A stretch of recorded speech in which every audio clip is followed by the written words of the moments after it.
Era un día como cualquier otro en 3 aeropuertos distintos. Pero algo estaba a punto de romper la rutina. 3 aviones se encontraban con un enemigo invisible. El silencio absoluto de la torre de control. Sin ayuda, sin instrucciones, sin margen para el error. En ese vacío, la tripulación tuvo que decidir rápido, improvisar y mantener la calma, porque no había nadie que los guiara. Esta es la historia de cómo, contra todo pronóstico, lograron aterrizar cuando nadie respondía. 5 de marzo de 2016. Nueva York, Aeropuerto de LaGuardia. En ese momento hay una gran tormenta de nieve. Los equipos de limpieza del aeropuerto estaban en alerta desde el día anterior y estaban realizando labores de limpieza de nieve de las pistas para mantenerlas lo más seguras posible. Un avión MD-88 de Delta Airlines se encuentra en la fase final de su aterrizaje, acercándose a la pista 13 del Aeropuerto Internacional de LaGuardia. Los pilotos se preparan para aterrizar en condiciones muy difíciles. El avión lleva mucho peso, la pista es corta, y cuando descienden saliendo de las nubes a pocos segundos del aterrizaje, descubren algo que no esperaban. Cualquier error podría hacer que el avión se deslice fuera de la pista, terminando en las gélidas aguas de la bahía de Flushing. Esta es la historia del vuelo 1086 de Delta Airlines.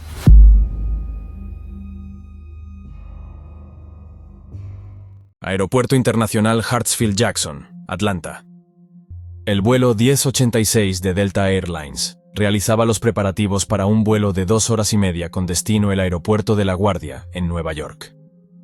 A bordo de la aeronave embarcaban 127 pasajeros, entre los cuales se encontraban 2 bebés. La tripulación constaba de 2 pilotos y 3 asistentes de vuelo. En ese momento nada les hacía sospechar que este sería el último vuelo para esta aeronave. El avión era un McDonnell Douglas MD-88, fabricado en julio de 1987. Llevaba 27 años en servicio y tenía acumuladas unas 70.000 horas de vuelo. Este modelo es un avión de corto y medio alcance, conocido por su seguridad y fiabilidad. Delta lo utilizó ampliamente en sus rutas nacionales. El MD-88 forma parte de la segunda generación de la popular familia DC-9. Es una versión alargada del diseño original, equipada con 2 motores turbofan Pratt & Whitney JT8D219 de gran tamaño, montados en la parte trasera del fuselaje, en lugar de debajo de las alas. Debido a esta configuración, el avión también cuenta con una cola en forma de T. El posicionamiento de los motores en la parte trasera y su proximidad entre sí son características distintivas de este modelo. Los aviones grandes usan varias técnicas para desacelerar tras el aterrizaje, o en caso de un despegue fallido. Tienen frenos de ruedas similares a los de un coche, sistemas antideslizantes que ajustan la presión para evitar derrapes, y alerones en las alas que reducen la sustentación y añaden resistencia aerodinámica. Además, cuentan con reversores de potencia que redirigen el flujo de aire de los motores hacia adelante para frenar. En el MD-88, estos reversores son 2 compuertas en la parte trasera de los motores. Cuando el piloto reduce los aceleradores, estas compuertas se cierran, redirigiendo el aire hacia adelante.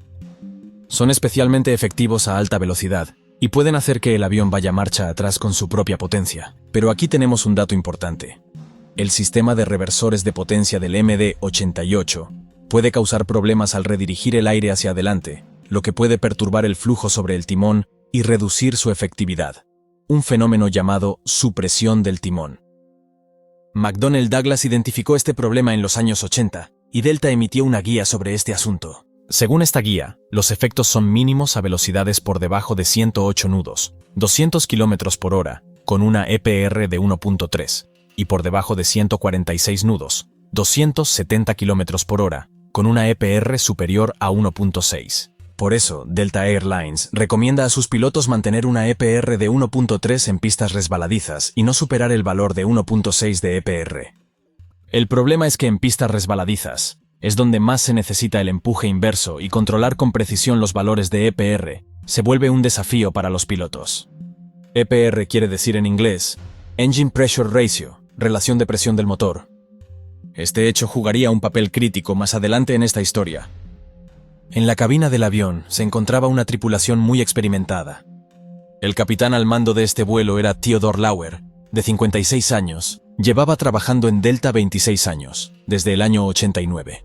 Anteriormente había sido piloto de F-16 en las Fuerzas Armadas de Estados Unidos y más tarde fue instructor de vuelo. Tenía acumuladas 15.200 horas de experiencia en vuelo, de las cuales unas 11.000 eran en el MD-88.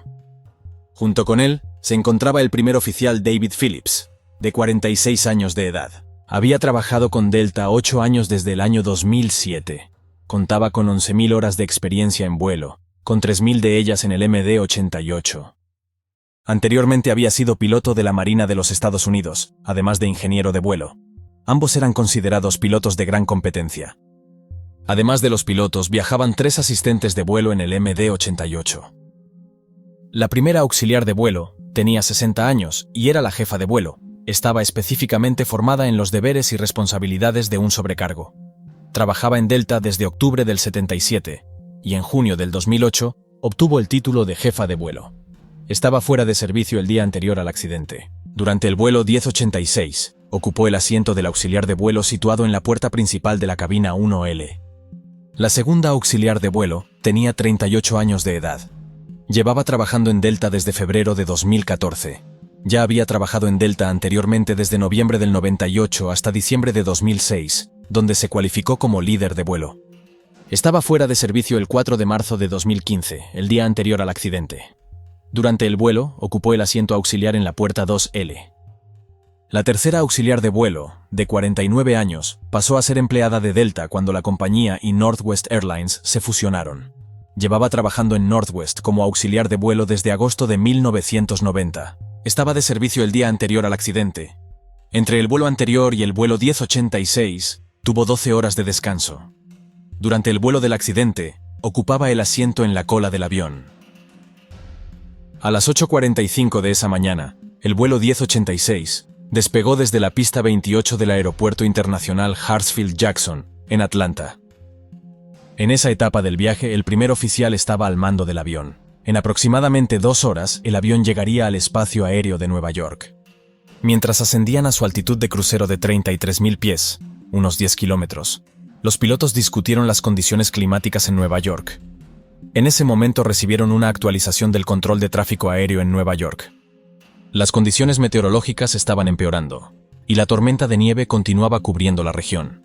Aunque las condiciones eran difíciles, las pistas de la Guardia seguían operativas.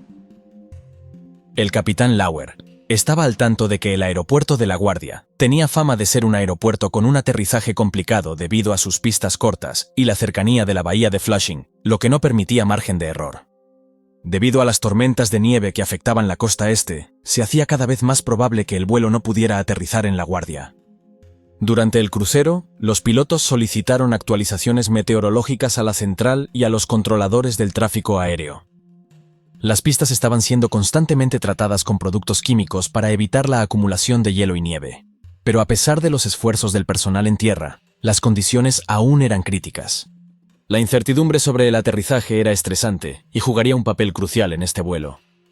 Alrededor de las 10:15 de la mañana, los pilotos del vuelo Delta 1086 iniciaron el descenso hacia Nueva York. El control de tráfico aéreo en La Guardia les asignó la pista 13. Una de las más cortas del aeropuerto, lo que representaba un desafío adicional dadas las condiciones meteorológicas. La pista 13 tiene una longitud de aproximadamente 2.135 metros, 7.000 pies, lo que dejaba poco margen para errores, especialmente en medio de una tormenta de nieve. Las condiciones meteorológicas en La Guardia estaban en el límite para un aterrizaje seguro. El capitán decidió asumir el mando del vuelo debido a las condiciones y su mayor experiencia en el MD-88. El primer oficial Phillips le cedió los controles y ambos continuaron monitoreando la aproximación de cerca.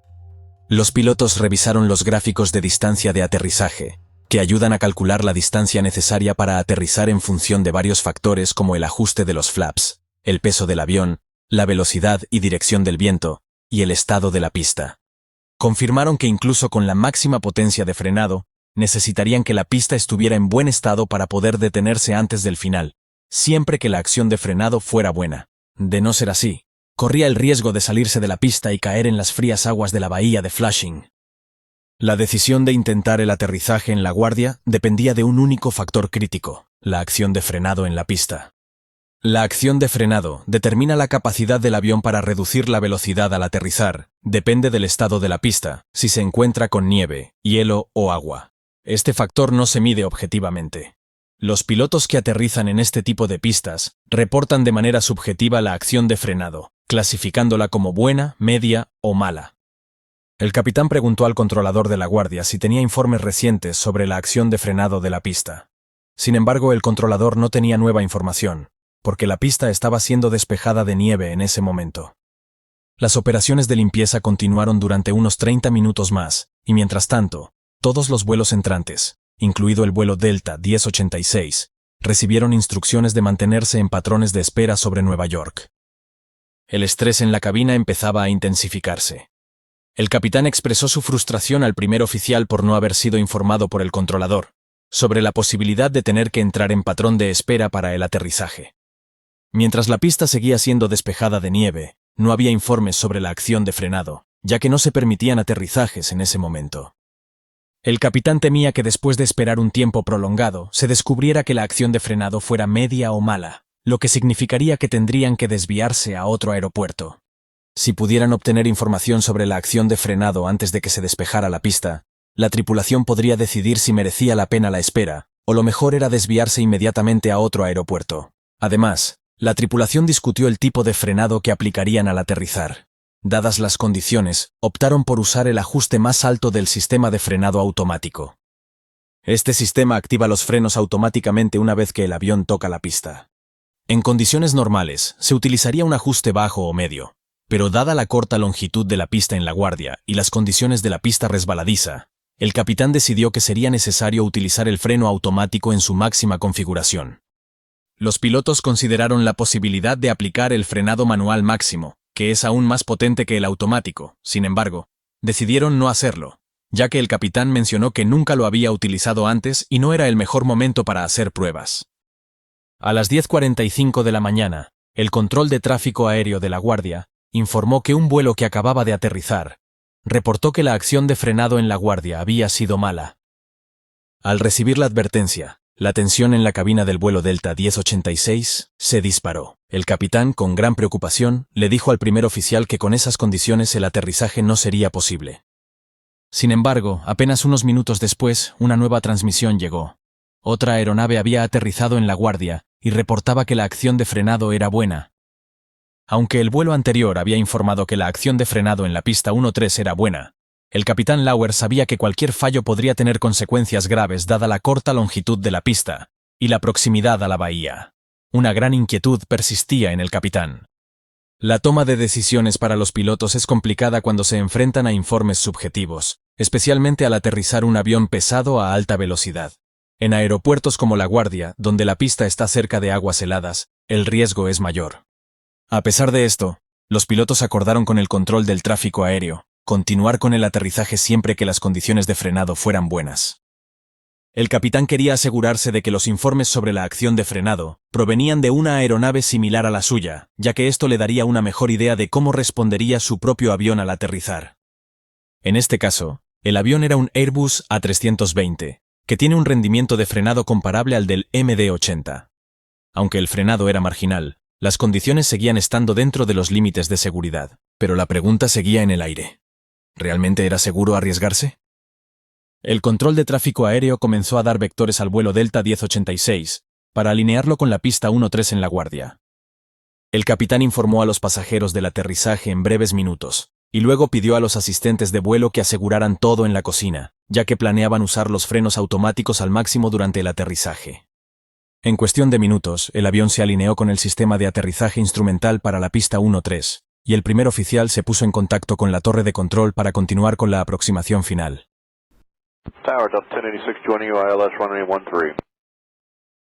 And Delta 1086 to LaGuardia Tower. Wing 030 at Niner, runway 13, clear to land. Breaking action reported good by an Airbus and in a regional jet. There'll be departure for runway 4 prior to arrival. Runway 13, RVR touchdown, greater than 6,000, rolled out 3,500. Copy all, clear to land on runway 13, Delta 1086. La tripulación tenía todo listo para el aterrizaje. Aunque la visibilidad en la pista era limitada, seguía estando dentro de los límites seguros. Sin embargo, Los vientos reportados por el controlador no coincidían con lo que el capitán observaba en sus instrumentos, los cuales mostraban un viento de cola de 12 nudos, 22 kilómetros por hora. Esto significaba que si aterrizaban con ese viento, la distancia de frenado sería mayor de lo esperado. Las cifras de frenado que habían calculado anteriormente no consideraban un viento de cola. Por esta razón, el capitán le pidió al primer oficial que solicitara al controlador otra verificación de la velocidad del viento. Wind check. Wind 02010. Si el viento superaba esos límites, no podrían aterrizar. A medida que el avión descendía, los pilotos esperaban ver parches de nieve a lo largo de la pista. Aunque sabían que la pista había sido tratada, la visibilidad era extremadamente baja debido a la nieve que continuaba cayendo. El viento cruzado era el otro factor que complicaba la aproximación.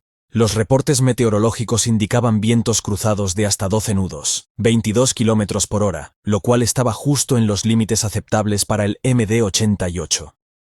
El capitán Lauer ajustó los flaps a 40 grados, configurando el avión para aterrizar a la menor velocidad posible, lo que ayudaría a reducir la distancia de frenado.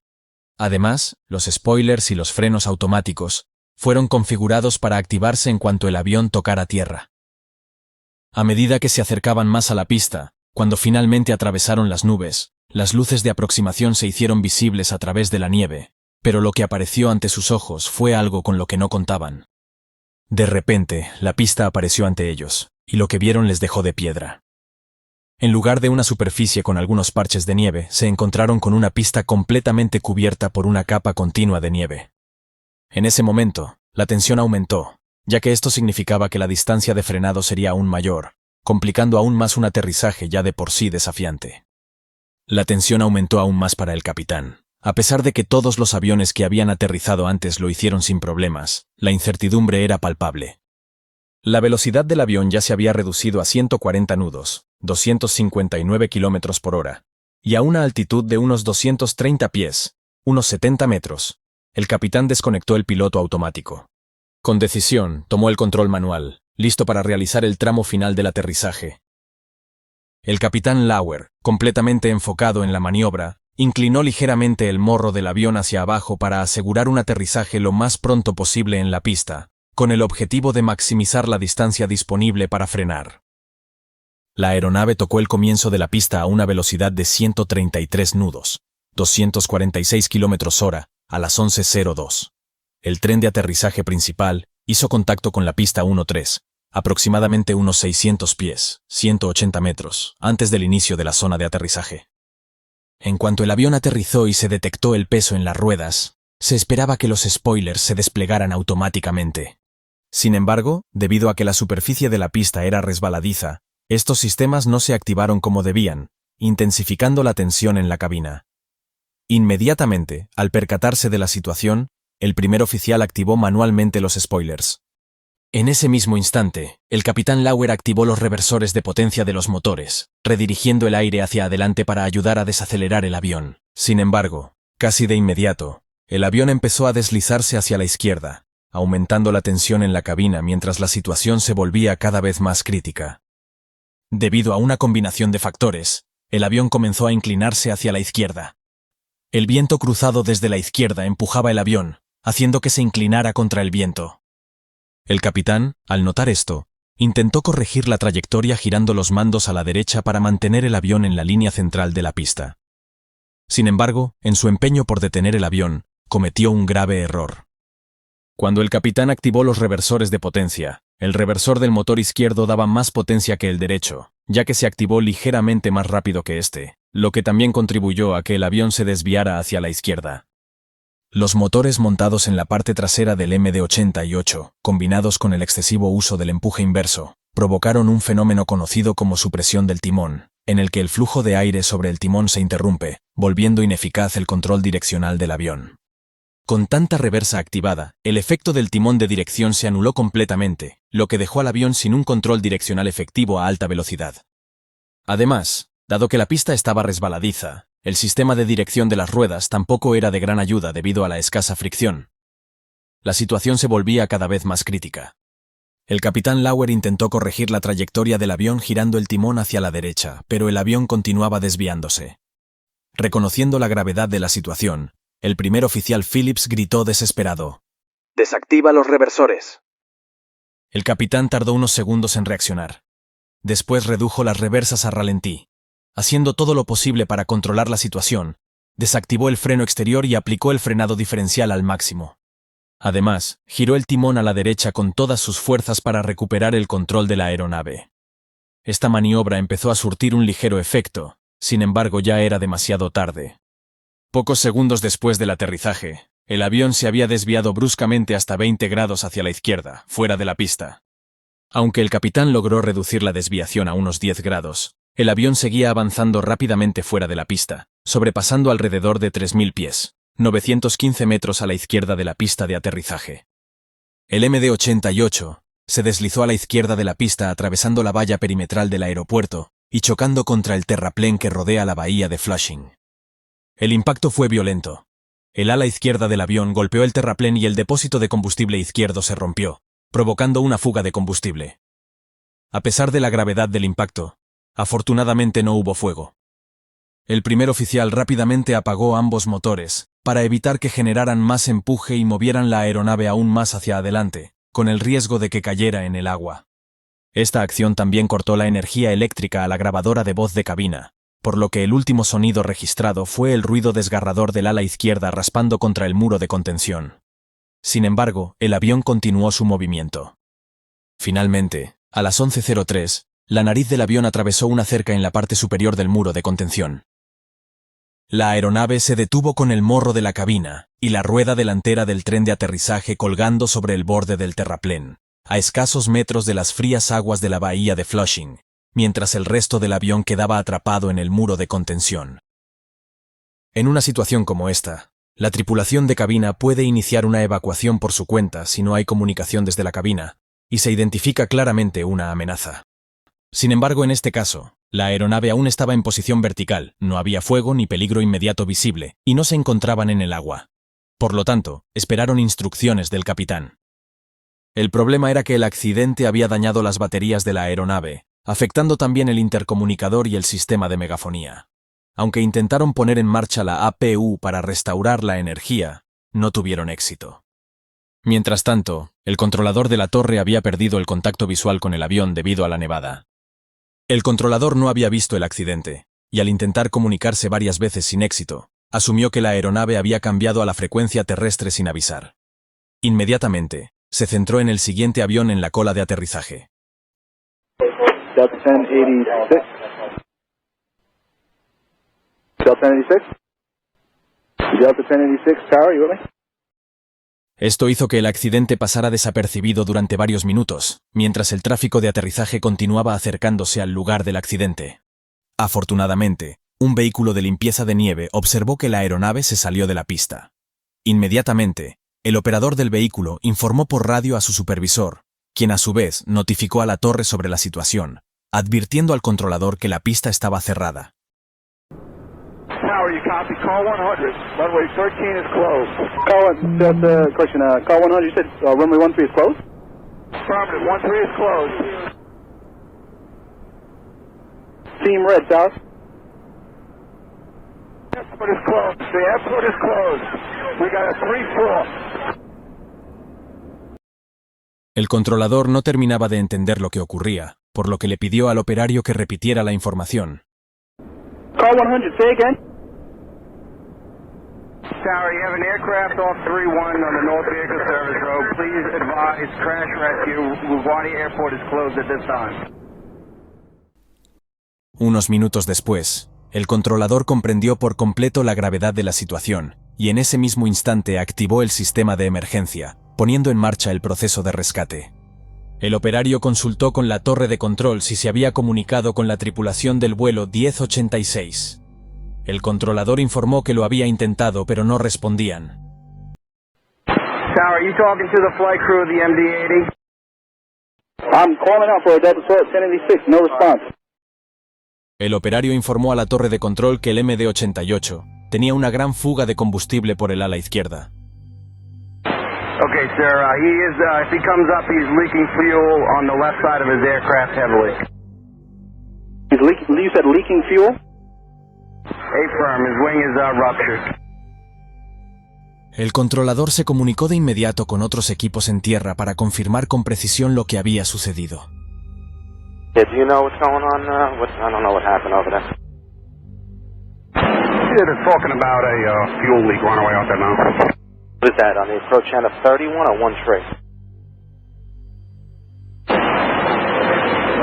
We were told 13, but we didn't see anything down there. Ground, truck 1. Truck 1, go ahead. Truck 1, company permission to get on the runway 13. We got a plane on the embankment. Truck 1 and company, that's approved as requested. Mientras tanto, el capitán había abierto la puerta de la cabina y solicitó a un miembro del personal que examinase las salidas de emergencia. Sin embargo, esta tarea se complicó debido a la imposibilidad de comunicación con la tripulación en la parte trasera del avión. El controlador no sabía si el capitán había comenzado la evacuación de los pasajeros. La realidad era que hasta ese momento, este no había dado la orden. Can you get in touch with that pilot and see if he's going to start evacuating by popping the hatches? Right now I'm not able to, I don't even have the call sign right now. El primer oficial, al darse cuenta de la situación, se puso en contacto con el despachador a través de su teléfono móvil e informó de la situación. Dentro del avión, los pasajeros estaban atónitos. Una vez que la evacuación comenzó, el proceso fue lento. La falta de comunicación y la confusión dentro de la cabina hicieron que la evacuación tardara más de lo habitual. En lugar de los 90 segundos, 1 minuto y medio, que marcan los procedimientos estándar, la evacuación tomó bastante más tiempo. Cuando todos los pasajeros estuvieron fuera de la aeronave, habían pasado 17 minutos desde que el avión se detuvo por completo. Demasiado tiempo, pero milagrosamente, no hubo heridos graves, aunque 24 de los 127 pasajeros resultaron heridos. La Junta Nacional de Seguridad en el Transporte, NTSB, inició inmediatamente una investigación exhaustiva del accidente. Los investigadores examinaron los datos de las cajas negras, las grabaciones de voz de la cabina y las condiciones meteorológicas en el momento del accidente.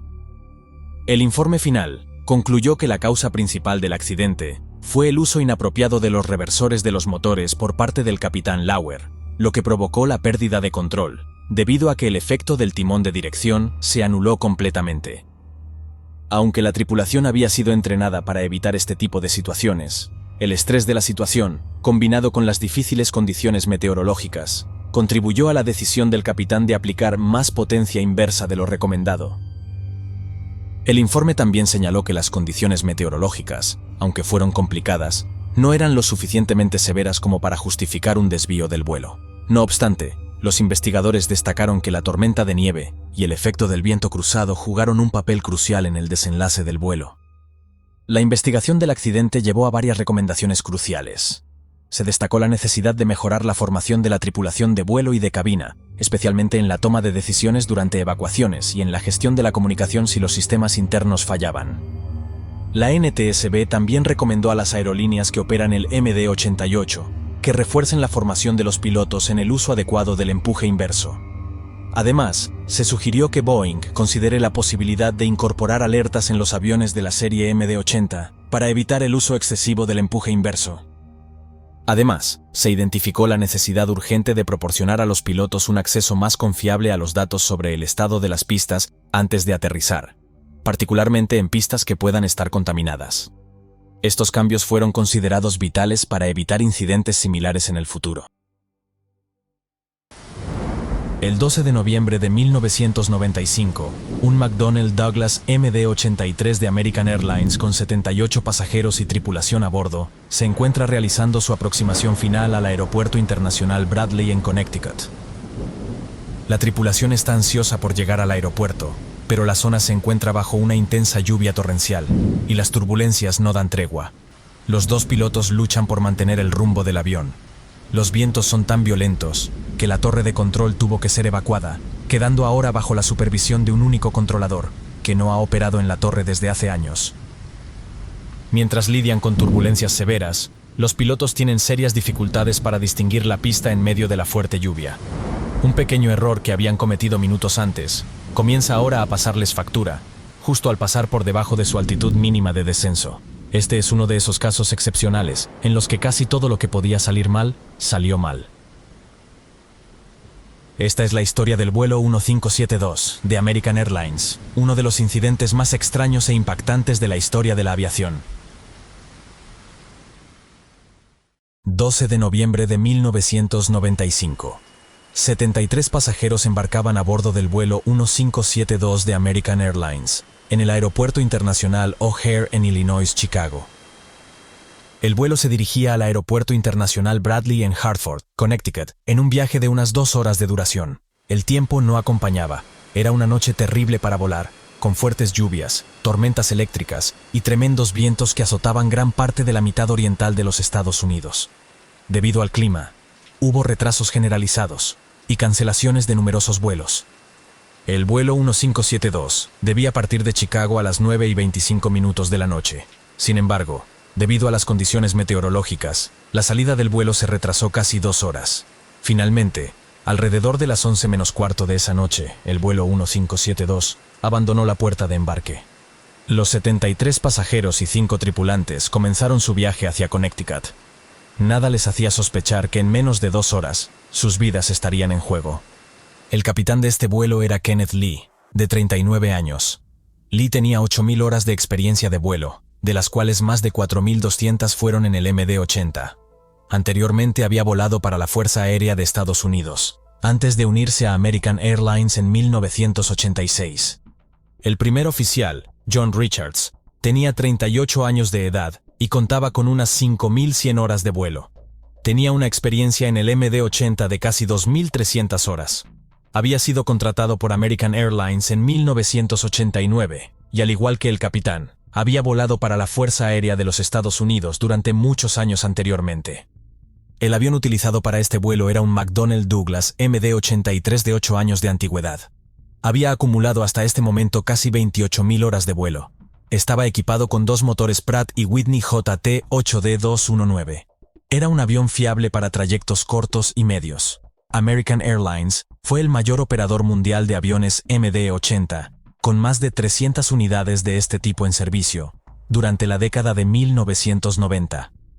El McDonnell Douglas MD-80, conocido como el Mad Dog, fue la columna vertebral de la flota nacional de American Airlines durante muchos años. A pesar de su antigüedad, el MD-80 sigue siendo recordado por ser uno de los aviones con mejores registros de seguridad en la historia de la aviación. Habían recibido la autorización para despegar y se encontraban en la pista, listos para llevar los motores a plena potencia y alzar el vuelo. A las 11:05 de la noche, el avión despegó, ascendiendo hacia los cielos tormentosos sobre Chicago. 15 minutos después del despegue, mientras el avión alcanzaba su altitud de crucero a 33.000 pies, unos 10.000 metros, los pilotos recibieron un mensaje de la central de American Airlines. El mensaje incluía información meteorológica sobre el aeropuerto de Bradley, donde se dirigían. Se registraban fuertes ráfagas de viento y una rápida caída de la presión atmosférica. La presión atmosférica es un dato de vital importancia para los pilotos. El altímetro, que muestra su altitud sobre el nivel del mar, utiliza la presión del aire exterior para determinar la altitud del avión. Cuanto más alto asciende el avión, menor es la presión del aire en el exterior. Es decir, cuanto menor sea la presión del aire en el exterior del avión, más alto interpretan los altímetros que está el avión. Cuando la presión de la propia atmósfera es baja, como lo fue en esta noche, el altímetro interpreta esto como que el avión vuela más alto de lo que realmente está. Por esto, los pilotos reciben información actualizada del control de tráfico aéreo sobre la presión atmosférica actual. Acto seguido, ajustan una perilla en la cabina que calibra el altímetro según la presión exterior de ese momento. El vuelo transcurría con relativa normalidad durante la fase de crucero. En ese momento, el capitán decidió ascender a 35.000 pies, 10.600 metros para esquivar una zona de turbulencias. Aproximadamente 1 hora después, cuando rondaba la medianoche, el avión inició su descenso hacia Bradley. El capitán se comunicó con los pasajeros y les dijo que se esperaban fuertes turbulencias a partir de este momento y hasta el aterrizaje. Les instó a tomar asiento y abrocharse los cinturones. Esto supondría una gran carga de trabajo para los pilotos, que aterrizarían en la pista 15 en Bradley, la cual no tenía un sistema de aterrizaje por instrumentos. Esto significaba que tenían que pilotar el avión por el método tradicional, conocido como método Bohr. Este enfoque requería un trabajo intensivo, apoyándose en cartas de navegación, brújulas, altímetros y equipos de medición de distancias, exactamente como se hacía en el pasado. para asegurarse de mantener la altitud y distancia correctas respecto al aeropuerto. Todo esto tendrían que hacerlo volando de noche, entre densas nubes, y enfrentándose, en algunos momentos, a fuertes turbulencias. Durante el descenso, el capitán comentó al primer oficial que no le gustaba ni lo más mínimo volar de noche. Mientras tanto, el clima en el aeropuerto de Bradley seguía cambiando a toda velocidad. A las 12:30 de la noche, el despachador de American Airlines envió un mensaje al capitán con una actualización crucial. El mensaje incluía la última información de la torre de Bradley, indicando que los aviones habían estado aterrizando, pero informaron de turbulencias y cizalladura del viento de bajo nivel en la aproximación final. El despachador le comentó que los vientos estaban más alineados en el aeropuerto de Boston, por si fuera necesario un desvío. El avión estaba siendo sacudido violentamente por las turbulencias, y la intensidad de los vientos intensificaba las probabilidades de necesitar un desvío hacia Boston. Junto con esta información, el despachador incluyó una nueva lectura de la presión atmosférica, 29,42 pulgadas de mercurio. Las pulgadas de mercurio son la unidad utilizada para medir la presión atmosférica. Este sistema procede del uso de tubos de vidrio llenos de mercurio. El mercurio asciende o desciende, dependiendo de la presión del aire. La presión atmosférica estándar es de 29,92 pulgadas de mercurio. Cualquier valor inferior indica baja presión. Al calibrar sus altímetros a la nueva presión de 29,42 pulgadas de mercurio durante el descenso, los pilotos pudieron ajustar correctamente la altitud del avión con respecto al nivel del mar, garantizando la precisión necesaria para la aproximación y aterrizaje. En American Airlines, era un procedimiento que los pilotos ajustaran su altímetro secundario a la presión atmosférica real, en este caso de 29,42, lo que hizo que mostrara su altitud sobre el nivel del mar. Durante la aproximación, los pilotos sincronizarían sus altímetros principales a un ajuste de presión específico, calibrado según la elevación del aeropuerto sobre el nivel del mar. En el caso del aeropuerto Bradley, su elevación es de 174 pies. Los altímetros principales se ajustarían a 29,23 pulgadas de mercurio. Este ajuste provocaría una diferencia de 174 pies entre los altímetros principales y la presión real. Esto significaba que, al aterrizar en Bradley, los altímetros principales marcarían 0 pies, en lugar de los 174 pies reales sobre el nivel del mar, 53 metros. La ventaja de este método era que estandarizaba todas las aproximaciones. Sin importar a qué aeropuerto volara la tripulación, los altímetros siempre mostrarían lecturas consistentes durante la aproximación y marcarían 0 en el momento de aterrizar. Poco después de recibir la actualización meteorológica de American Airlines, cuando aún se encontraban descendiendo, el primer oficial sintonizó la radio con el Servicio Automático de Información de la Terminal de Bradley, ATIS, y escuchó la información meteorológica en el aeropuerto. Esta decía que la presión en Bradley era de 29,50, que las pistas estaban mojadas, y que había turbulencias severas por debajo de los 10.000 pies, 305 metros. En este contexto, el término severo no se utiliza a la ligera.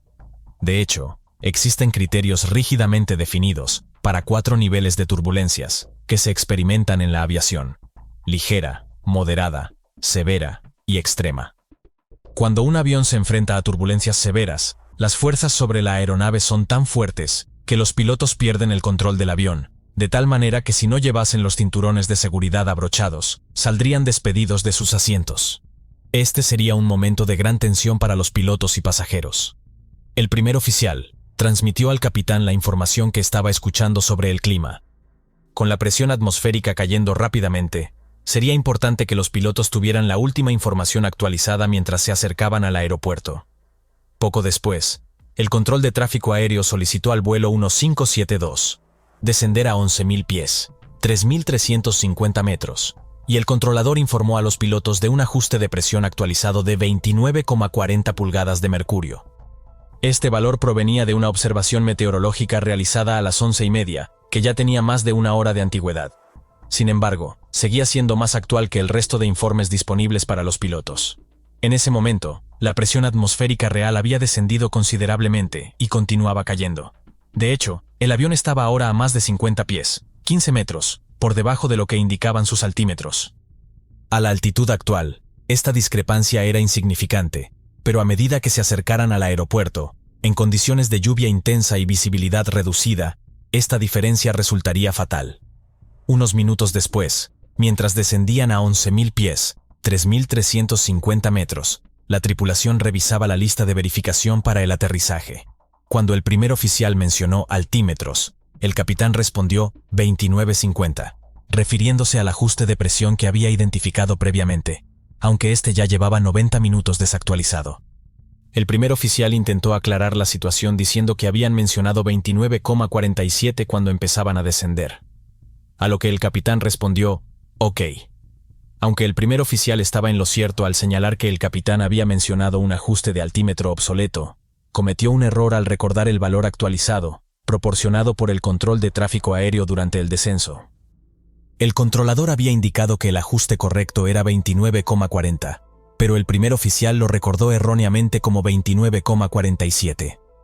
Este ajuste equivocado, cuando se introdujo en el altímetro de reserva, hizo que éste mostrara una altitud aproximadamente de 40 pies más alta de lo que habría indicado el valor correcto, 12 metros.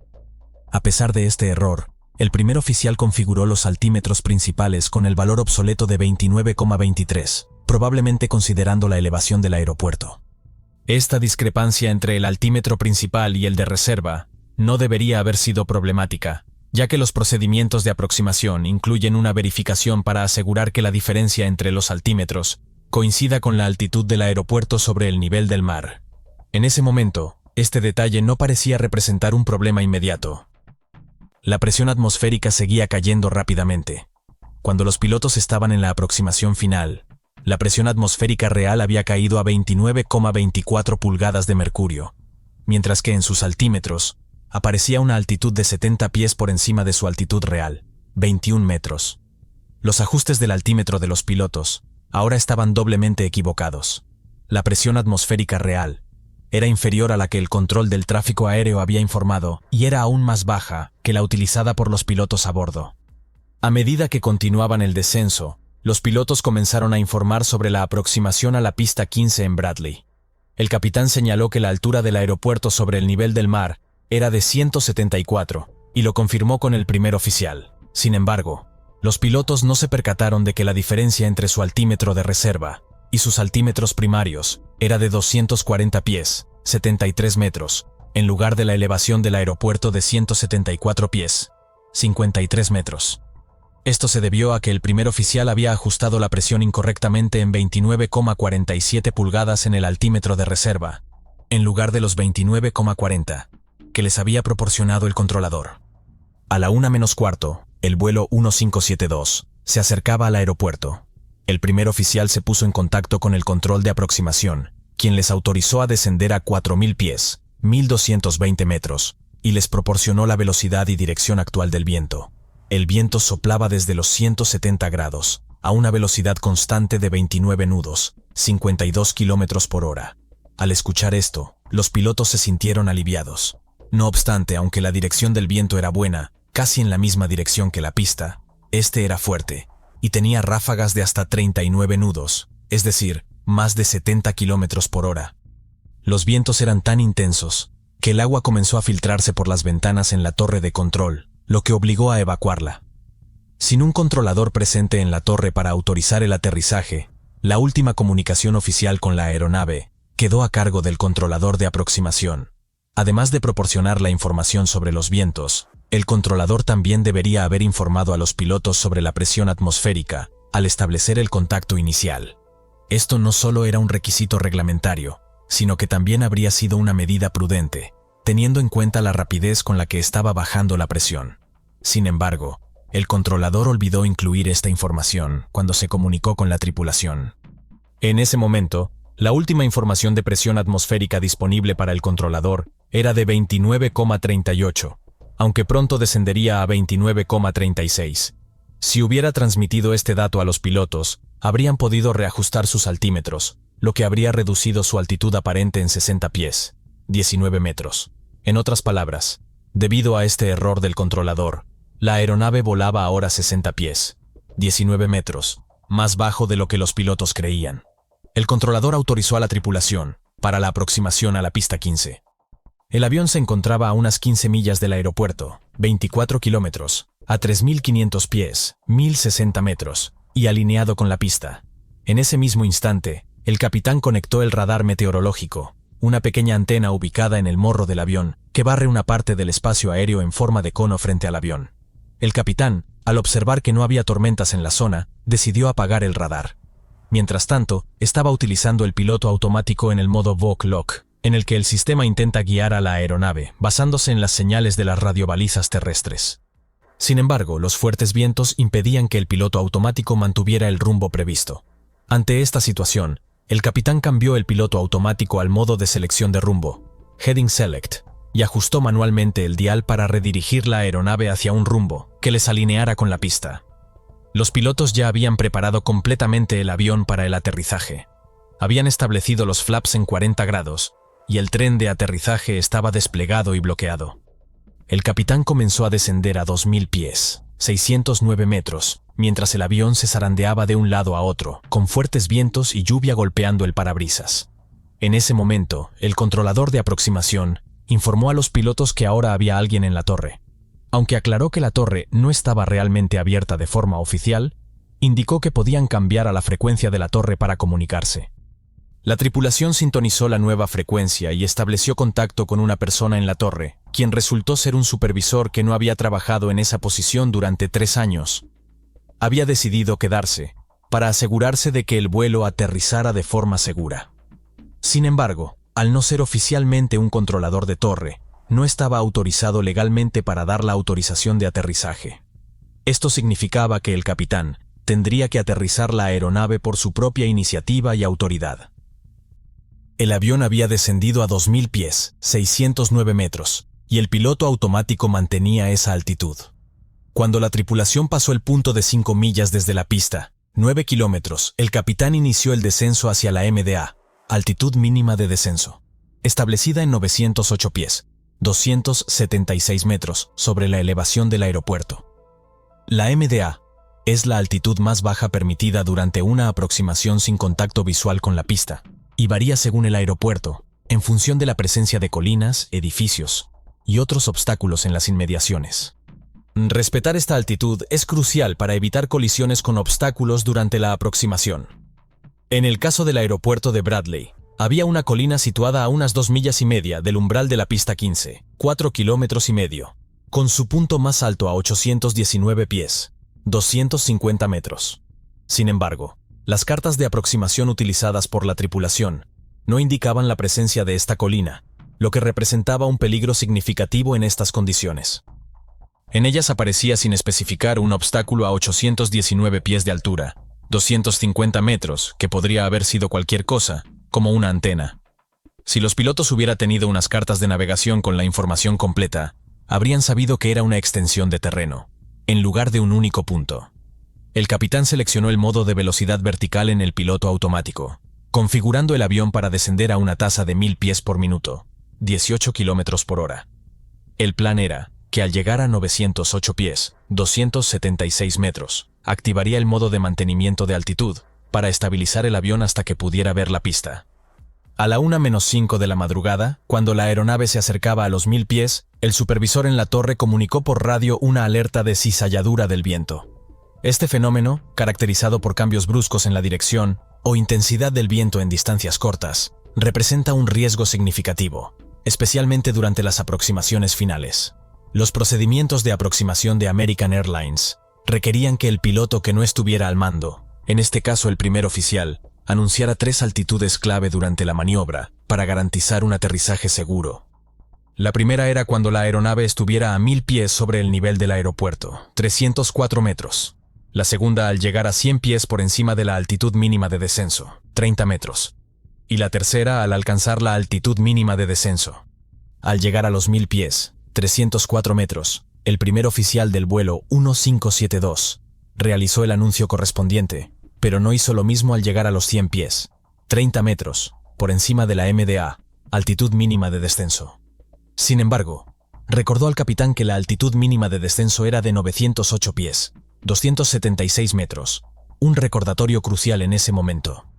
Mientras el avión se aproximaba a la MDA, altitud mínima de descenso, el primer oficial buscaba visualmente el aeropuerto a través del parabrisas, bajo una intensa lluvia.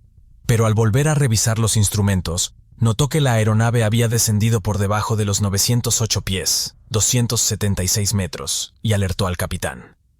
Este reaccionó inmediatamente intentando estabilizar el avión con el botón de mantenimiento de altitud del piloto automático. En ese instante, la alarma de Sink Rate, velocidad de descenso, se activó, advirtiendo que la aeronave estaba descendiendo demasiado rápido.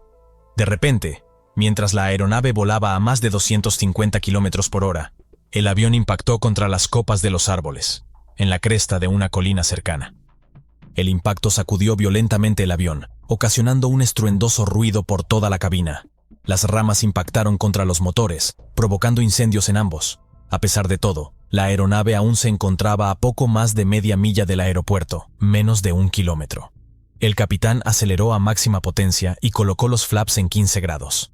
La velocidad del avión ahora estaba disminuyendo y el avión comenzó a descender. Cuando revisó los instrumentos, el capitán se percató de que el motor izquierdo estaba averiado. Por suerte, tenían la pista justo enfrente. El capitán reaccionó rápidamente tras el impacto inicial, ordenando al primer oficial que contactara con la torre de control para informar del descenso y de la emergencia. El primer oficial transmitió el mensaje sin demora.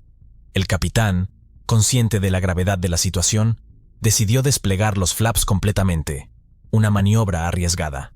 Aunque reduciría la velocidad del avión, esperaba ganar sustentación adicional, que ralentizaría el descenso y permitiría extender el planeo hacia la pista. Mientras la aeronave descendía rápidamente, el sonido de la alarma de velocidad sonaba por toda la cabina. A medida que la aeronave se acercaba al suelo, la torre de control informó sobre la dirección del viento, y el primer oficial solicitó que se declarara una emergencia, pidiendo que enviaran al equipo de rescate. La torre de control respondió que ya estaban en camino. Las alarmas seguían sonando, indicando que el avión estaba demasiado bajo para una aproximación segura. Pero el primer oficial mantenía su concentración, asegurando al capitán que lo lograrían. El capitán, a pesar de las advertencias, ajustó los flaps a 40 grados para aumentar la sustentación, con la esperanza de ganar control sobre el avión. A medida que el avión descendía, las alarmas seguían sonando, pero el capitán mantenía el curso. La aeronave golpeó de nuevo contra la copa de un árbol muy cerca de la pista, y luego volvió a golpear con las antenas del sistema ILS en el inicio de la pista, antes de tocar tierra. El capitán, a pesar de los impactos recibidos y el daño sufrido en la aeronave, logró aterrizar con éxito. Una vez en tierra, solicitó inmediatamente apagar los motores y activar los sistemas de extinción de incendios, que rociaron retardantes sobre los motores en llamas, apagando los incendios de manera efectiva. Finalmente, el capitán dio la orden de evacuar el avión. Todos los pasajeros y miembros de la tripulación pudieron abandonar la aeronave ilesos, salvo una persona que sufrió heridas leves. Este aterrizaje fue un testimonio del excepcional liderazgo y la calma bajo presión del capitán y su equipo. Los investigadores de la Junta Nacional de Seguridad del Transporte, NTSB, determinaron que la causa principal del accidente fue que la tripulación no mantuvo la altitud mínima de descenso durante la aproximación. El primer oficial cometió un error crítico al desviar su atención del panel de instrumentos para mirar a través del parabrisas en busca del contacto visual con la pista, mientras el avión descendía hacia la altitud mínima permitida. Este descuido hizo que perdiera la atención en monitorizar correctamente la altitud, lo que llevó a la aeronave a descender por debajo de la altitud mínima de descenso establecida, desencadenando una serie de eventos trágicos. Su trabajo consistía en observar cuidadosamente los instrumentos mientras el capitán pilotaba el avión y avisar al capitán cuando llegasen a la altitud mínima de descenso. Si hubiera hecho esto, el capitán habría mantenido el avión a la altitud mínima de descenso y no habrían chocado contra los árboles, incluso con el altímetro configurado incorrectamente. El informe también citó como causa que la tripulación no solicitó ayuda para realizar el ajuste del altímetro durante la aproximación. Si hubieran recibido la configuración actualizada de 29,38 pulgadas de mercurio, probablemente no habrían impactado contra los árboles. El informe también indicó que la negligencia del controlador fue también un factor que contribuyó al accidente, ya que no les proporcionó la configuración actualizada. La NTSB también señaló la decisión del capitán de presionar el botón de retención de altitud, cuando el primer oficial le alertó de que había caído por debajo de la altitud mínima de descenso. En este punto, debería haber asumido el control manual de la aeronave, haciendo ascender el avión de nuevo a la altitud mínima de descenso. Al presionar el botón de retención de altitud, El avión continuó su descenso progresivamente, lo que hizo que siguiera descendiendo hasta una altitud por debajo de la altitud mínima de descenso. Esta fue una situación extremadamente peligrosa. Si el ajuste del altímetro no hubiera estado tan desactualizado, o si los pilotos hubieran continuado el descenso por más tiempo, es probable que el avión hubiera impactado directamente contra la cresta de la colina, lo que habría resultado en un terrible final, provocando una pérdida masiva de vidas. A pesar de la severidad del informe final sobre el fracaso de la tripulación al no reconocer ni responder adecuadamente al descenso por debajo de la MDA, el informe también elogió sus acciones después del impacto con los árboles. En una cita directa del informe, se destaca lo siguiente: independientemente del hecho de que la tripulación de vuelo descendió por debajo de la MDA, sus acciones después del impacto inicial con los árboles fueron dignas de mención. Los flaps del borde de ataque y del borde de salida del avión resultaron gravemente dañados. Uno de los motores falló inmediatamente después del impacto contra los árboles, y el otro motor falló poco después. Cualquier error en la gestión de la trayectoria de planeo, la gestión de la trayectoria terrestre o la sincronización de la configuración del avión por parte del capitán y el primer oficial probablemente habría causado que el avión aterrizara en terreno inadecuado antes de llegar a la pista, lo que sin duda habría provocado lesiones más graves a la tripulación y a los pasajeros. La Junta de Seguridad concluye que la excelente gestión de los recursos de la tripulación y las habilidades de vuelo utilizadas por la tripulación de vuelo, como se refleja en la grabación del CVR después de su impacto con los árboles, fueron directamente responsables de limitar el número de pasajeros heridos a una sola persona. Aunque el avión sufrió daños por un valor de $9 millones, fue reparado y continuó en servicio hasta 2017, cuando American Airlines lo retiró definitivamente. Este informe final resalta cómo, a pesar del error en el descenso, la respuesta rápida y competente de la tripulación tras el impacto fue crucial para evitar una tragedia mucho mayor. En plena noche, en mitad del Océano Atlántico, un Airbus A330 que transportaba 306 pasajeros y tripulación, de repente se quedó sin combustible. Las luces se apagaron. Las máscaras de oxígeno cayeron del panel superior y el ruido de los motores se sustituyó por un inquietante silencio en la oscuridad. El enorme avión comenzó a descender hacia el océano. Los pilotos estaban aturdidos, intentando planear el avión lo más lejos posible. Las azafatas preparaban a los pasajeros para un amerizaje de emergencia en el océano, algo que probablemente habría sido una sentencia de muerte para todos a bordo. Esto fue una pesadilla, pero increíblemente nunca tuvo que ocurrir. Muchos relatos sobre este incidente se centran en sus aspectos técnicos, pero eso es solo la mitad de la historia. La verdad es que en el fondo, esta es una historia fascinante sobre la psicología humana. Es una historia sobre cómo las personas toman decisiones bajo presión cuando se enfrentan a información ambigua. Esta es la historia del vuelo de Air Transat 236. Antecedentes de vuelo. La noche del 23 de agosto de 2001, 293 pasajeros y 13 tripulantes embarcaron en un Airbus A330 de Air Transat, en el aeropuerto de Pearson en Toronto, Canadá. Se dirigían a Lisboa, en Portugal, a 7 horas de viaje. La mayoría de los pasajeros iban de vacaciones y esperaban disfrutar del soleado clima de Portugal durante unas semanas, aunque también había muchos portugueses que volvían a casa. No tenían ni idea cuando subieron al avión esa noche de que un fallo crítico en uno de los motores pondría en grave peligro sus vidas a mitad de camino en pleno Océano Atlántico. A330. Los pasajeros no deberían haber tenido motivos de preocupación, ya que el Airbus A330 era un avión de última generación. Un avión provisto de potentes ordenadores que dan todo tipo de información a los pilotos, y con cientos de sensores a bordo. Todos sus sistemas estaban automatizados y desde su introducción hace unos años, se había consolidado como uno de los aviones más seguros del cielo. La aeronave utilizada para este vuelo tan solo tenía 2 años. Los pilotos.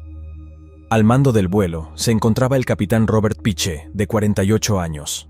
En su época de piloto había acumulado más de 16.000 horas de experiencia de vuelo en una amplia variedad de aeronaves e hidroaviones en las duras escaladas del norte de Canadá. Sin embargo, para ser un piloto de aerolíneas, tenía una historia poco habitual. Antes de ser contratado por Air Transat, había cumplido 16 meses de una condena de 5 años de cárcel, tras ser sorprendido contrabandeando marihuana a Estados Unidos en una avioneta. Sin embargo, todo en esta carrera llena de acontecimientos palidecería en comparación con la crisis que se desplegaría sobre el océano en aquella noche. Piché acompañado en la cabina por el primer oficial Dirk de Jager, que tenía unas 5.000 horas de vuelo de experiencia, de las cuales unas 400 eran en el A330. Aunque con menos experiencia que el capitán, él también había volado una gran variedad de aviones antes de entrenarse para volar el Airbus con Air Transat. Ambos pilotos tenían un entrenamiento impecable y un gran historial de resultados con la compañía aérea. Una vez que el avión había sido cargado con 48 toneladas métricas de combustible para la travesía a través del Atlántico y todos los pasajeros habían embarcado, el vuelo 236 empezó a moverse por la pista de despegue. En Toronto eran las 9 de la noche, hora local, y esperaban llegar a Lisboa en unas 7 horas. El capitán realizó en cabina la rutina tradicional mientras estaba en la pista y encendió los motores para el despegue. Una vez en el aire, los pilotos giraron el avión hacia el este y subieron a la altitud de crucero de 39.000 pies. Durante las primeras horas todo fue bien. Los pasajeros se acomodaron para descansar durante el vuelo, ya que estaba previsto que llegaran a Lisboa por la mañana temprano. Durante los vuelos de larga distancia, los pilotos no tienen mucho que hacer en la cabina.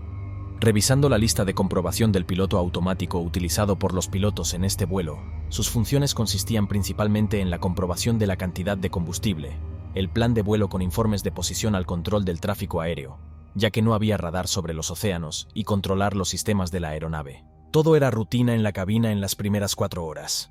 Mientras el avión aceleraba a través del Atlántico, una indicación inusual, justo después de las 5 de la mañana, cuando estaban a mitad de camino sobre el océano, los pilotos obtuvieron una lectura inusual con respecto al motor número 2, el motor derecho del avión. Los ordenadores de a bordo avisaban de que la presión del aceite en el motor era alta, que la cantidad de aceite era baja y que la temperatura del aceite era baja. Los pilotos nunca antes habían visto una combinación de advertencias como estas. Normalmente en el transcurso de un vuelo, las temperaturas del aceite del motor aumentan. Los pilotos buscaron en el manual de instrucciones de vuelo para ver si encontraban algo, pero no había ninguna explicación para esas lecturas inusuales en ninguno de los manuales que pudieran explicar esa combinación de indicaciones. Cuando esta búsqueda no dio ningún resultado, el avión de Air Transat solicitó por radio al centro de control en Mirabel, Quebec, regresar a Canadá.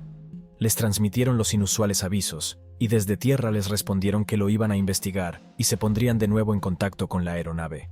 Mientras tanto, los pilotos continuaron controlando las indicaciones del motor. En la cabina de pasajeros no había señales de problemas. Muchos de los pasajeros dormían, pero en unos instantes les esperaría un brusco despertar. Unos 30 minutos más tarde, justo después de la mitad del viaje, pasadas las 5 de la mañana, apareció un mensaje de aviso en la ECAM, la pantalla central de la cabina. Los pilotos revisaron el apartado de combustible en la ECAM y vieron que había un desequilibrio de combustible entre los depósitos de la izquierda y los del ala derecha. Un desequilibrio de combustible es inusual, pero generalmente no es motivo de alarma. Para solucionarlo, los pilotos abrieron la válvula de alimentación, que permitía que el combustible fluyera del tanque del ala izquierda al derecho.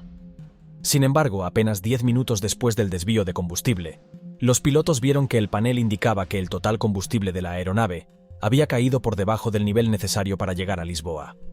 Ahora las cosas empezaban a ponerse serias. Estaban a mitad de camino cruzando el océano y no podían llegar a Europa. En medio del Atlántico, los pilotos no tenían muchas opciones para encontrar aeropuertos de desvío. De hecho, su única opción era un aeropuerto en las Islas Azores, que es una pequeña cadena de islas portuguesas en medio del Atlántico. Pusieron rumbo al aeropuerto de la isla de Terceira y notificaron al control aéreo que estaban desviándose por la escasez de combustible. En ese momento, el avión tenía solo 7 toneladas de combustible. Esto puede parecer mucho, pero es solo un 6% de la capacidad total del combustible de la 330. Además, el nivel seguía cayendo mucho más rápido de lo habitual. Si las lecturas de combustible eran ciertas, la situación de la aeronave era grave. El rápido ritmo de pérdida de combustible mostrado en el panel de instrumentos era totalmente coherente con que hubiera una fuga masiva de combustible. Pero los pilotos dudaban de que hubiera tal fuga. Por un lado, no había pasado nada durante el vuelo que provocaría que el combustible de repente empezase a ser expulsado del avión. No hubo golpes o ruidos, ni graves turbulencias, ni rayos, nada. Además, el consumo de combustible de las 4 primeras horas había sido completamente normal. ¿Cómo podría un nuevo avión como este A330 de repente empezar a perder combustible durante la parte más tranquila del vuelo? Segundo, el capitán Había pedido a los asistentes de vuelo que comprobaran si salía fluido de las alas o los motores, pero no encontraron nada. Y finalmente, la tasa de pérdida de combustible era tan grande, literalmente 1 tonelada métrica de combustible cada 5 minutos, que parecía imposible solo tener 7 toneladas a mitad de camino en medio del Atlántico. Cada control del combustible hasta ese momento fue completamente normal. Era básicamente tan inconcebible que ambos pilotos concluyeron que lo más probable era que las lecturas de combustible fueran erróneas. Pocas fugas en aviones de pasajeros son tan raras como lo fue esta, tanto que de hecho, ninguno de los dos pilotos tenía formación sobre cómo identificar y tratar este caso. En su formación, existe una lista de comprobación en los pocos casos de fugas. Sin embargo, esta es una copia de la lista de comprobación que los pilotos del vuelo 236 tenían a bordo.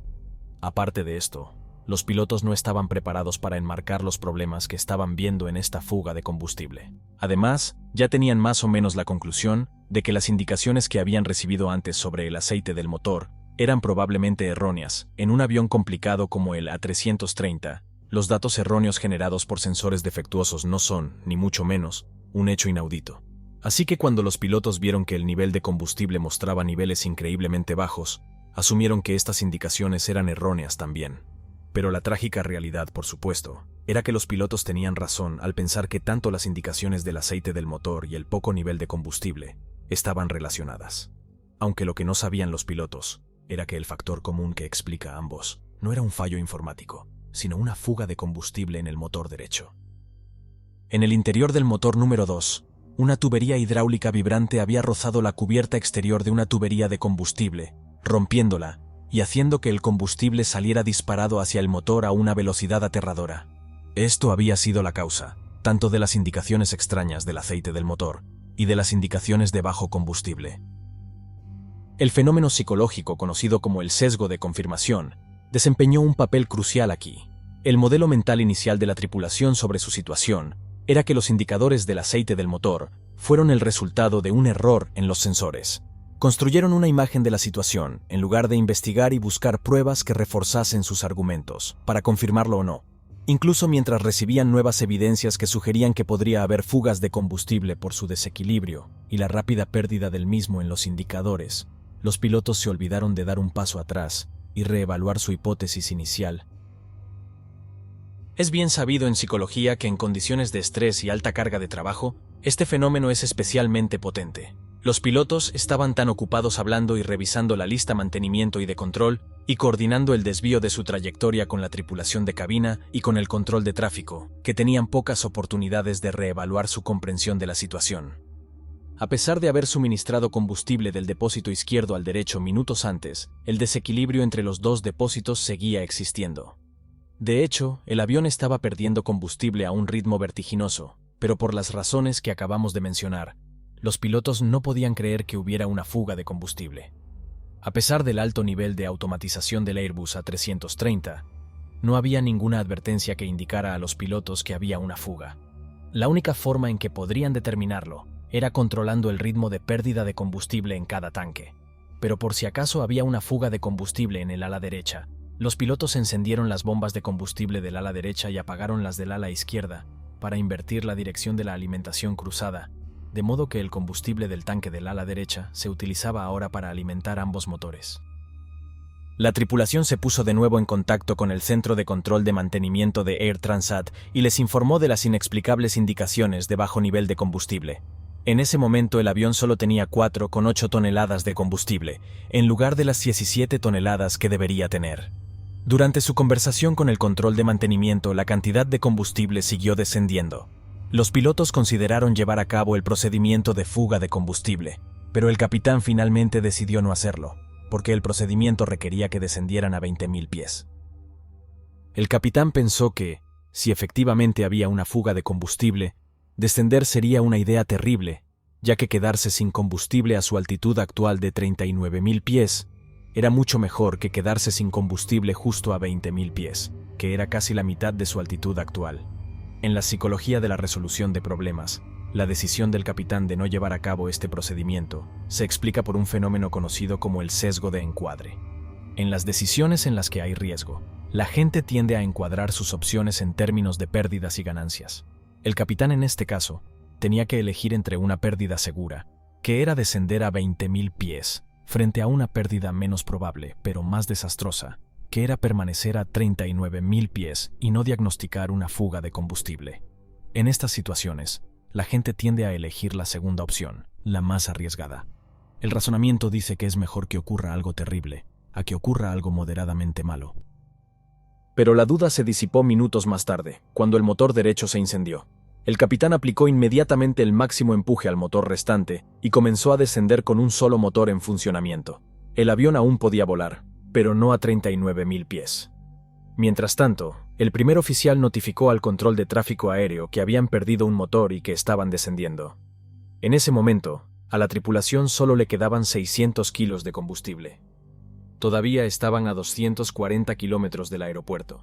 Finalmente, los pilotos se dieron cuenta de que se encontraban realmente en una situación de vida o muerte. El primer oficial declaró una emergencia al control de tráfico aéreo. Unos minutos más tarde, a 120 kilómetros del aeropuerto, el motor izquierdo se apagó. Uno de los aviones tecnológicamente más sofisticados había quedado reducido a un gigantesco planeador. La pérdida de ambos motores significaba que el avión se había quedado sin energía eléctrica. Un ventilador conocido como turbina de aire de empuje se desplegaba automáticamente debajo del fuselaje del avión. Girando con el viento, generaba una pequeña cantidad de energía eléctrica que se utilizaba para alimentar los instrumentos del capitán, así como algunos otros sistemas críticos. El capitán tenía la única tarea de alargar el planeo lo máximo posible, con la esperanza de poder llegar al aeropuerto. Las vidas de los 293 pasajeros pendían de un hilo. La cabina de pasajeros se había sumido en la oscuridad. Con la pérdida de energía eléctrica y sin motores, había un silencio espeluznante en el aire. El capitán dijo a los asistentes de vuelo que preparasen a los pasajeros para un amerizaje forzoso en el agua. Esto era básicamente una sentencia de muerte para todos en la noche, sin forma de ver el agua a su encuentro y con las grandes marejadas del océano Atlántico. Un aterrizaje forzoso en el mar desgarraría el fuselaje y los pasajeros que no murieran por el impacto probablemente se ahogarían, y los pocos que sobrevivieran al impacto inicial pronto sucumbirían a la hipotermia. Así que la elección que se le presentó al capitán Piché entre amerizar en el océano o intentar planear hasta el aeropuerto era una falsa elección. Realmente su única esperanza era planear hasta el aeropuerto, pero en plena noche con más de 100 kilómetros aún por recorrer, no era tarea fácil. El avión estaba descendiendo a 2.000 pies por minuto y a su altitud actual de 30.000 pies, significaba que no importaba lo que pasara, en 15 minutos el avión estaría en el suelo. Si terminaba en el mar o en la pista, estaba totalmente en manos del capitán Piché. Sin motores para alimentar de aire la cabina, estaba empezando a despresurizarse. Las máscaras de oxígeno cayeron y los pasajeros se apresuraron a ponérselas a tiempo. Los pilotos también se pusieron sus máscaras de oxígeno. Aunque el capitán tenía experiencia en aterrizajes sin motor en aviones de menor tamaño, con el A330, la tarea a la que se enfrentaba no se parecía a nada que hubiera experimentado antes. Era de noche, estaba a 100 kilómetros del aeropuerto, y el A330 distaba mucho de ser un planeador perfecto. En el A330, como en todos los aviones de pasajeros, los motores no solo impulsan el avión, sino que también son una fuente de energía eléctrica e hidráulica.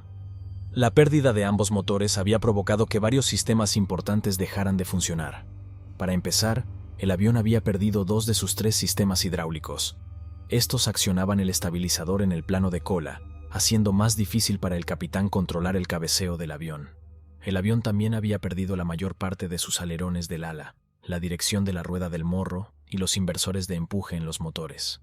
En otras palabras, el avión no solo estaba sin potencia del motor, sino que ahora era más difícil de controlar en el aire, y si Piché se las arreglaba para llevarlo a la pista, sería más difícil de dirigir y de detener.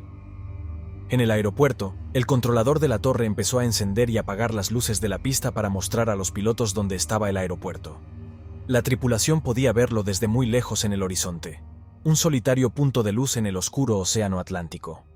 Para mantener el avión en el aire el mayor tiempo posible, el capitán voló el descenso a una velocidad entre la velocidad de planeo recomendada y la velocidad de aviso de pérdida. Si se encontraba a demasiada altitud en la aproximación, podía descender más rápido para perder velocidad, pero si acababa demasiado bajo, no habría forma de recuperar esa altitud. Quería mantener tanta altitud como fuera posible durante el descenso, pero había algunas limitaciones más con las que Piché tenía que lidiar. Tenía que mantener su velocidad por encima de 140 nudos, o la turbina de aire dejaría de generar electricidad. Al mismo tiempo, no podía ir más rápido de 200 nudos, o el tren de aterrizaje no se extendería. Y como planeaba, la única manera de controlar su velocidad era inclinando el morro hacia arriba o hacia abajo. Detrás, los 293 pasajeros se preparaban para amerizar en el océano. Las azafatas les enseñaron a adoptar la posición correcta. La cabina estaba en un silencio sepulcral mientras los minutos pasaban descendiendo. A medida que el capitán se acercaba al aeropuerto, vio que sus intentos de mantener el avión alto habían funcionado, solo que habían funcionado demasiado bien y ahora había un nuevo problema. El avión estaba demasiado alto. Estaba a 8 millas y todavía a 13.000 pies. En una aproximación normal habría estado a unos 3.000 pies. En este punto, si hacía la aproximación, ahora tendría que descender abruptamente, lo que aumentaría su velocidad aerodinámica hasta el punto de hacer imposible el aterrizaje. Así que, dada la falta de potencia de los motores, Piché tuvo que distanciarse un poco de la pista y comenzó un giro de 360 grados para perder altitud. Durante este giro, el primer oficial bajó el tren de aterrizaje y extendió las lamas de la parte delantera de las alas, que proporcionaban una sustentación adicional, que permitía al avión volar más despacio sin producir demasiada resistencia. Este giro fue una maniobra inquietante, ya que a la mitad, el avión estaba de espaldas al aeropuerto. Finalmente, después de 20 minutos, el capitán niveló las alas mientras la pista volvía a estar a la vista. Sin embargo, todavía estaba alto, y ya no lo suficiente como para hacer otro giro de 360 grados. Debido a esto, a medida que se acercaba al aeropuerto, llevó a cabo una serie de giros, inclinando el avión hacia la izquierda y luego hacia la derecha, en un intento de poner más distancia entre él y la pista. Se enviaron a todos los vehículos de rescate para recibir a la aeronave en la pista. Los bomberos y las ambulancias esperaban en la pista preparándose para el aterrizaje forzoso de 1 a 330. El primer oficial controló cuidadosamente la velocidad del avión, mientras el capitán realizaba la aproximación final sin alerones. Tuvieron que mantener una velocidad mucho mayor de lo normal, unos 200 nudos en comparación con los 145 habituales. Aproximadamente el primer oficial dijo en voz alta las velocidades y altitudes para ayudar al capitán mientras llegaba a su encuentro. Piché tenía una oportunidad para llevar el avión a la pista. Finalmente, el avión golpeó la pista con fuerza y 8 de los 12 neumáticos reventaron. El avión rebotó antes de bajar de nuevo al suelo de nuevo. El avión era extremadamente rápido y sin la mayoría de los alerones de las alas y sin empuje inverso del motor, no estaba frenando. Además, el sistema antideslizamiento no funcionaba, por lo que cuando el capitán pisó los frenos, las ruedas se bloquearon. El enorme avión estaba derrapando por la pista, sus neumáticos se habían desgastado hasta la llanta. Finalmente, después de un aterrizaje chirriante, el avión derrapó hasta detenerse. Las 306 personas a bordo estaban a salvo. El capitán ordenó una evacuación y todos los pasajeros lograron escapar del avión. En unos segundos, se inició un incendio en las ruedas izquierdas del tren principal, pero fueron extinguidas rápidamente por los equipos de bomberos que estaban en posición al encuentro del avión. En un principio, la tripulación fue recibida como héroes, ya que habían realizado con éxito el planeo más largo de un avión de pasajeros en la historia de la aviación, sin pérdida de vidas humanas.